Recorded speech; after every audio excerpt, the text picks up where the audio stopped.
சம்பந்தமும் இருக்காது, அப்படி ஒண்ணு நடந்ததாவே காட்டிக்க மாட்டார். சண்டை நடக்கும் போது நம்மள அடிச்சுட்டு அவங்க அழ ஆரம்பிச்சிருவாங்க. வாஷிங் மிஷின் மேல இல்ல ஃப்ரிட்ஜ் மேல எதுனா இருந்துச்சுன்னா மொத்தத்துக்கு தள்ளிடுவாங்க. என் கூட சப்போர்ட்டா இருப்பாங்கன்னு நினைச்சா அவங்க புறத்தை விட்டு நல்லா தூங்குறாங்க. எனக்கு ரொம்ப கோவம் வந்துருச்சு. புடிச்சு எழுப்பி விட்டு நல்லா திட்டி விட்டேன்.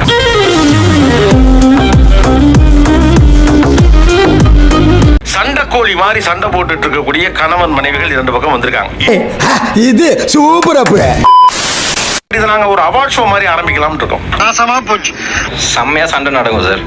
அவங்க ஒரு பாயிண்ட் ஆஃப் வியூல அவங்க தோக்குற நிலைமையில இருக்காங்க அப்படின்னாக்கா இது உங்க அம்மா தான் சொன்னாங்க அப்படின்றவாங்க. இவ்வளவு அழகான பொண்ணு பெற்று வச்சிருக்கீங்க, அதுக்காக முதல்ல கை கொடுங்க. கங்க்ராட்ஸ். நான் ஒன்னும் காங்கிரஸ் இல்லையா? ஆனா உங்க அம்மா சொல்லிருக்க மாட்டாங்க. சொல்லிருப்பாங்கன்னு கேட்கவும் முடியாது. எங்க அம்மா கிட்ட போனா அது ஒரு பஞ்சாயத்து ஆகும். ஏண்டா எதுக்கு இதெல்லாம்?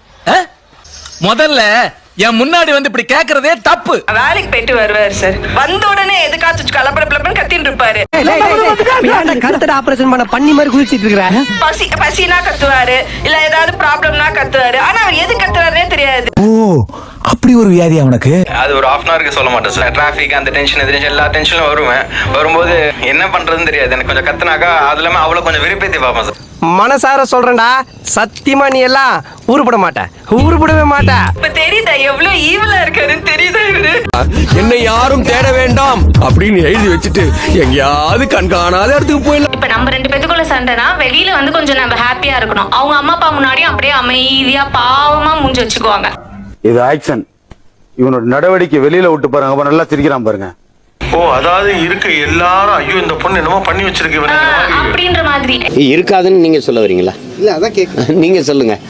இருக்காதுன்னு நீங்க சொல்றீங்களா? அவருக்கு எனக்கும் சண்டை நடந்துட்டு நான் ஆஃபீஸ் போகும்போது நான் ஃபோன் பண்ணனா, இப்போ ஃபோன் பண்ணிட்டு இருக்க வண்டி எடுத்து எங்க விட்டா நீ என்ன பண்ணுவேன்? நான் வச்சிருவேன் ஃபோனை. ஒழுங்கா பேசதும் புரியல. சரி, ஓகே. ஆஃபீஸ் போயிட்டதுக்கு அப்புறம் நான் கால் பண்ணனா, ஆஃபீஸ் இப்பதானே வந்திருக்கேன், அடுத்த ஃபோன் பண்ணுவியா நீ? நான் அகைன் கால் பண்ணி நான் என்ன பிரச்சனைன்னு நான் மறந்துடுவேன்.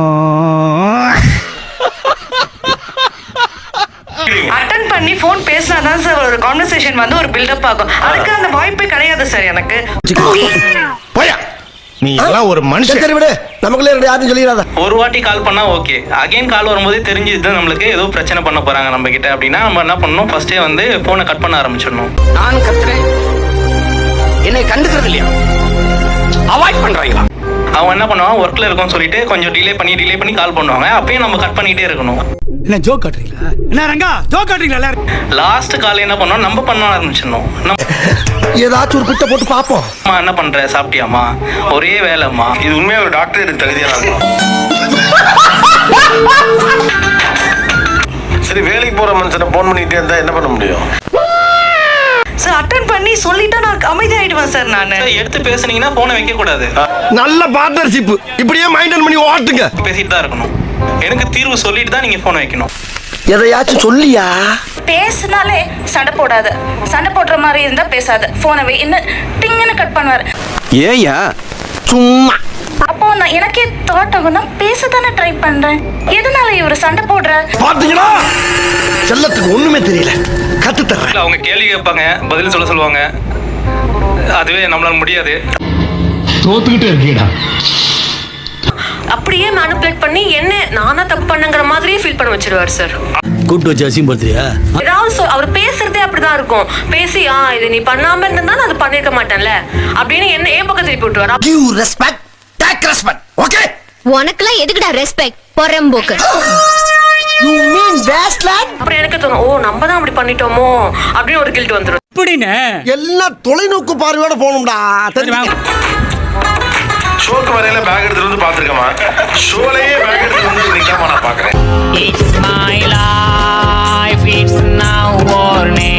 சண்டை நடந்திருக்கும், ரொம்ப கோவமா இருப்பேன். ஆனா அந்த கோவத்தை எதையுமே கண்டுக்காம அவர் ஒரு சம்பந்தமே இல்லாம அதான் பிரச்சனையே. என்ன பிரச்சனை? அந்த சண்டையை பத்தி பேசவே மாட்டார். பாரு, அது நீ சொல்லக்கூடாது. நீங்க யாரு சொல்றதுக்கு? ஓ, how are you? I am fine. அந்த சண்டைக்கு சம்பந்தமும் இருக்காது, அப்படி ஒண்ணு நடந்ததாவே காட்டிக்க மாட்டார். ஆக்சுவலா சண்டை நடக்கும். சண்டை நடக்கும் போது நம்மள அடிச்சுட்டு அவங்க அழ ஆரம்பிச்சிருவாங்க. பரவாயில்லையே. பொண்டாடி உன்னை செருப்பால் அடிச்ச கதையெல்லாம் நான் கேட்கல. அவர் வந்து நடிக்க போறாருன்னு தெரிஞ்சிருச்சு. அப்போ நான் வேணுனே கத்த ஆரம்பிச்சிருவேன். ஐயோ அம்மா இங்க பாருங்க நடிக்க. அங்க யாருமே இருக்க மாட்டாங்க. என் மூஞ்சில ஒருத்தர் நலங்கு வச்சிட்டான், உடனே கிளம்பி வா. இப்படி ஊரு கூட்டிட்டு இவரு ஐயோ நான் இன்னும் கையா வைக்கல இவ கத்துறா இல்லைன்ட்டு அப்போ நான் 2 அடி எக்ஸ்ட்ரா அடிச்சிருவேன். நீ சொல்றதெல்லாம் பைத்தியக்காரி மாதிரி அவன் நம்புவா, நான் நம்ப மாட்டேன். நம்ம பண்ணமா இல்ல அவ பண்ணாலான்னு புரிய குழப்ப ஸ்டேஜ்லயே வச்சிருக்கணும். அதுதான் சார் அங்க கொஞ்சம் ஓவரா தான் போய்கிட்டு இருக்கோமோ. போவோம். ரிசர்ச் பண்றீங்களா அதை பத்தி எதுவும்? பண்ணலான்னு இருக்கேன். நீங்க டாக்டரேட்டே கொடுக்கலாம். தேங்க்யூ. எங்க வீட்டுல வீக்கெண்ட் ஆனா எப்பயாச்சுன்னா திடீர்னு ஒரு சண்டை வரும். வீக்கெண்ட் ஆனா கறி எடுப்பாங்க கேள்விப்பட்டிருக்கேன். அதான வீக்கெண்ட் பயங்கரமான கோபம் வரும். பக்கத்துல எண்ணெய் எதனா இருந்துச்சுன்னா வாஷிங் மிஷின் மேல இல்ல ஃப்ரிட்ஜ் மேல எதனா இருந்துச்சுன்னா மொத்தத்துக்கு தள்ளிடுவாங்க. நான் கொஞ்சம் மென்டல். எந்த நேரத்துல என்ன பண்ணுவேன்னு எனக்கே தெரியாது. போன் எடுத்து அவங்க அப்பாவுக்கு நான் உங்க அப்பாவுக்கு போன் பண்றேன்னு சொல்லுவேன். அன்னைக்கு நீ ஒண்ணு எங்க அப்பாவுக்கு போன் பண்ண வேண்டாம்.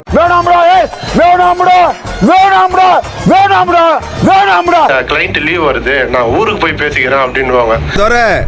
இப்படிலாம் சுத்தி வந்துதான் வேம் விளையாடினு இதுல எனக்கு அப்ப சண்டை ஆரம்பிச்சது ஊருக்கு போகணுன்றதுக்காகவா இல்ல என்ன ரீசனுக்காக ஆரம்பிச்சுச்சுன்னே தெரியாது. ஜப்பான்காரன் என்னென்னமோ கண்டுபிடிக்கிறான், நான் எதை கண்டுபிடிச்சிட்டு வந்து வெள்ளிக்கிழமை லீவ் இருக்குன்னா அந்த வீக்ல ஒரு சண்டை உண்டு, அந்த வீக்ல ஒரு சண்டை உண்டு. ஐயோ, உன்னை என்னைக்கு சந்திச்சனோ அன்னைக்கே பாதி உசுறு போச்சு. இப்ப மீதியா குடு இருக்கிற மீதி உசுரையும் புடுக்குறியே. அப்பண்டிஸ் இருக்கு, இமிடியேட்டா லாப்ரோஸ்கோபி சர்ஜரி பண்ணணும் அப்படின்னு சொன்னாங்க. நைட் சர்ஜரி எல்லாம் முடிச்சுட்டு எனக்கு ரொம்ப த்ரோட் பெயின். அவங்க தான் அட்டெண்டரா இருக்காங்க. இப்ப எக்கச்சக்கமா மாட்டலாம் பாரு. என் கூட சப்போர்ட்டா இருப்பாங்கன்னு நினைச்சா அவங்க கொரட்டை விட்டு நல்லா தூங்குறாங்க. எனக்கு ரொம்ப கோவம் வந்துருச்சு. புடிச்சு எழுப்பி விட்டு நல்லா திட்டி விட்டேன். உள்ளுக்குள்ள உறுத்தல பொறம்போ அப்படின்னு உங்க மனசாட்சி உங்களை பார்த்து கேள்வி கேட்காத மிஸ்டர் பார்த்தசாரதி. சப்போர்ட் பண்ணல, ஆனா அந்த தொண்டை வழியில எந்திரிச்சு கத்திருக்கீங்களா? நான் என்ன யோசிச்சேன்னா என் ஹஸ்பண்ட் தூங்காம எனக்காக உட்கார்ந்து இருக்கணும் அப்படின்னு யோசிச்சேன். அதான் அவர் தூங்க கூடாது. ஆமா, எல்லாம் பேர் எனக்கு தெரியுமா? அது ஹீரோயிசம். தூங்காம பாத்துக்கணும், அதுதான் அவங்க இம்பார்ட்டன்ட் தவிர நம்ம வந்து தூங்கிட்டோன்ற இம்பார்ட்டன்ட் கிடையாது. ஓஹோ, அது எனக்கு அந்த ஃபீல் கொடுத்துருக்கணும்ல அவங்க. எதுக்கு அது என்ன சார், அவங்க ஆல்ரெடி வழியில இருக்காங்க, அவங்க எந்த ஃபீல் எதிர்பார்க்கறாங்க பாத்தீங்களா? அதான் கேக்குறேன், எனக்கே புரியலையே. அவனை சொல்லி நிறுத்துங்களேன்டா. ட்ரெஸ் கடையில சண்டை வரும் சார். எதுக்குன்னு கேட்டா அவங்களுக்கு கார்ட்டூன் பிடிக்குமா சார், அதுக்கு டாம் அண்ட் ஜெரி ட்ரெஸ் வேணுமா சார். அடச்சி, யார் புரியல, உங்க பொண்ணு சொல்றாங்க சார், என் ஒய்ஃப் சொல்றாங்க சார். இது அவங்க பொண்ணு கிட்ட பண்றாங்கல்லங்க சார். ஏன் நீங்க உங்க மகளோட போட்டி போடுறீங்க? தேவையில்லாத ஐடியாலாம் கொடுத்து நம்மள இறக்கி விட்டு வெடிக்க பாக்குறானே. அவர் ஆசைப்பட்டதை நான் வாங்கி கொடுத்துருக்கேன் சார். அவர் என்ன ஆசைப்பட்டாரு? டிஷர்ட் நிறைய ஃபேன்சியா ஆசைப்படுவாருங்க சார். ஓகே, அதை நான் வாங்கி கொடுத்துருக்கேன். அதே மாதிரி நான் ஆசைப்பட்டதை அவர் வாங்கி கொடுக்கணும்ல. அப்படிங்களா? ரொம்ப சந்தோஷம் சார். நான் பிளே ஸ்டேஷன் கேட்டிருக்கேன் சார். பிளே ஸ்டேஷன் கேட்டது நான் விளையாண்டு கெட்டு போயிடும்னா வேலை செய்ய மாட்டேனா சார். கல்யாணம் பண்ணி வச்ச 10 புள்ள கண்ணாமூச்சி ஆரம்பிச்சாடா. இல்ல வெட்டிங் ஆனிவர்சரிக்கு வாங்கி தரேன்னு சொல்லியிருக்கேன். நான் என்ன கேட்க, நீங்க 2 பேருமே திருந்துங்கிறேன். நீ கேட்ட ஒவ்வொரு கேள்வி என்ன செருப்பால் அடிச்ச மாதிரி இருக்குடா. இப்ப எனக்கு அந்த குழந்தைய நினைச்சா கவலையா இருக்கு. குழந்தைக்கு என்ன வயசு சார்? 3 வயசு சார். அந்த பிள்ளை உங்கள்ட்ட என்னதான் கேட்கும்? எப்படி சிக்கிரிக்கம் பாத்தியாப்பா? சூப்பர் மார்க்கெட் போகும்போது எப்பயுமே சண்டை வரும் சார். 2000 ரூபாய்க்கு மேல போனா கட்டப்பை தருவாங்க. அந்த கட்டப்பை வாங்க கூடாதுன்னு எனக்கு கிள்ளிக்கிட்டே இருப்பாரு. நம் ராஜதந்திரங்கள் அனைத்தும் வீணாகி விட்டதே. இல்ல ஆக்சுவலா ஒரு கட்டப்பை பிரச்சனை இல்ல. நீங்க இந்த ஒரு கட்டப்பையை வாங்குறதுக்காகவே ஒரு 1900 வந்து ஒரு 2000க்கு சாமான் வாங்குவீங்க. திருந்துங்கடா டேய். இப்போ நார்மலா நானே ஃபோன் பண்ணி சொன்னா கூட எங்க அம்மா ஃபர்ஸ்ட் நீ என்ன பண்ணணும்னு என்ன கேட்பாங்க. நானே அதான் கேட்பேன். ஆனா சண்டை போடும் பொழுது ஃபர்ஸ்ட் கையை தான் வாங்குவாரு, அடிக்க மாட்டாங்க. நான் அதுக்குள்ளேயும் ஒரு பெரிய ஒரு டிராமா ஒன்று கிரியேட் ஆயிடும். இதெல்லாம் எங்களுக்குள்ள ஒரு என்டர்டைன்மெண்ட்டுங்க. என்டர்டைன்மெண்டா? நான் ஹர்ட் ஆயிருக்கேன், உனக்கு புரியுதா இல்லையா அப்படின்னு சொன்னா இவங்க எக்ஸ்ட்ரீம் போகும்போது தான் கொஞ்சம் பழி வாங்குறது தானே அது. ஆமா, கிட்டத்தட்ட டிட் ஃபார் டாட் தான். அசிங்கப்படுத்துற அப்படி என்னையா?